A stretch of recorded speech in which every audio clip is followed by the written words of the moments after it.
Partie C, la Terre, une machine thermique. Alors, qu'est-ce que nous apporte la tomographie sismique?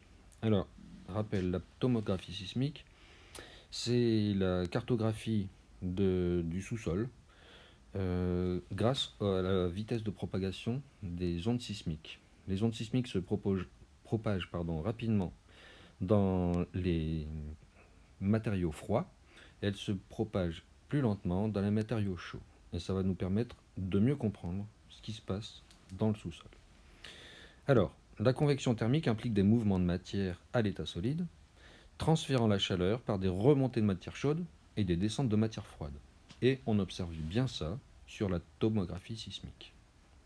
Alors, au niveau des zones de subduction, par exemple, de la lithosphère relativement froide s'enfonce dans la sténosphère. On peut l'observer ici, par exemple, du matériau froid est en train de s'enfoncer, la lithosphère en fait froide s'enfonce sous le continent, sous la plaque sud-américaine.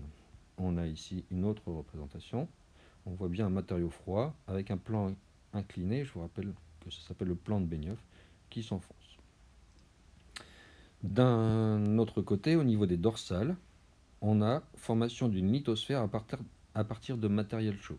Ici, on a la dorsale médio-atlantique, donc au milieu de l'océan Atlantique, avec du matériau chaud. Cette zone aussi correspond à la dorsale, une dorsale au niveau du Pacifique, ici. L'activité des dorsales, on voit que c'est un événement vraiment de surface. On ne descend pas à plus de 100-150 km. C'est pour ça qu'il y a peu d'énergie qui est fournie ici.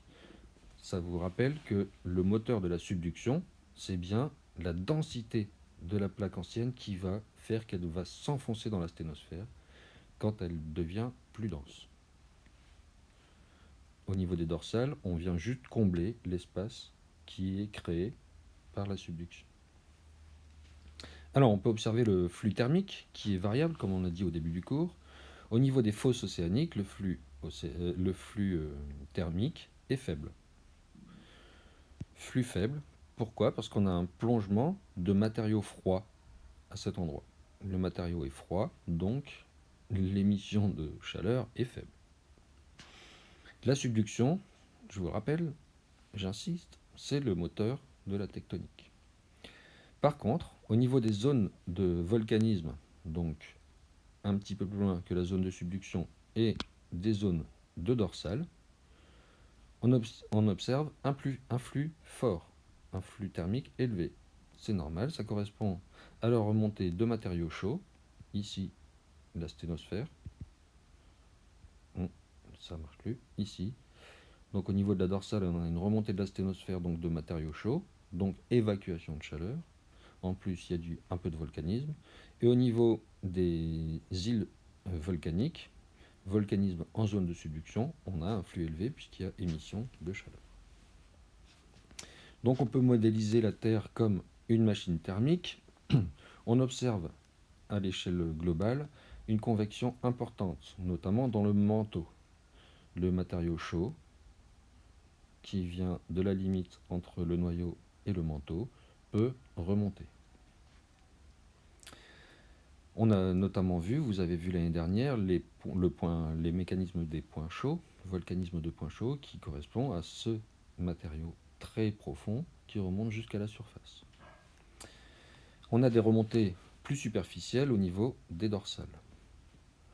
D'autre part, on a des redescentes de matériaux froids au niveau des zones de subduction. Ces matériaux peuvent s'enfoncer plus ou moins profondément dans le manteau avant d'être recyclés et de pouvoir remonter. Certaines subductions sont profondes, d'autres moins profondes, comme ici. La lithosphère est renouvelée donc dans le manteau. Quand une zone de subduction a lieu, tout le matériau va être recyclé. Et on retrouve sur ce schéma l'ensemble des choses à connaître. Donc, on a une inégale répartition du flux thermique à la surface du globe. Cette inégale répartition va servir de ressource géothermique. On a notamment le volcanisme des zones de subduction. On a les points chauds, Et on a les zones de dorsale. On voit que cette chaleur émise par la Terre a essentiellement pour source des éléments radioactifs qui se désintègrent dans les différentes couches. Les matériaux chauds qui remontent peuvent revenir soit de la profondeur, notamment pour les points chauds et pour les zones essentiellement pour les points chauds, et il peut venir de la surface au niveau des dorsales.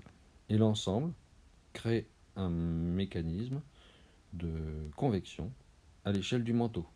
On part d'un point, hop, ça remonte, ça se refroidit, ça va redescendre. Ici, c'est identique. Enfin, on peut distinguer des zones où il y a de la convection. À l'intérieur du noyau, on a des mouvements de convection. À l'intérieur du manteau, mouvement de convection.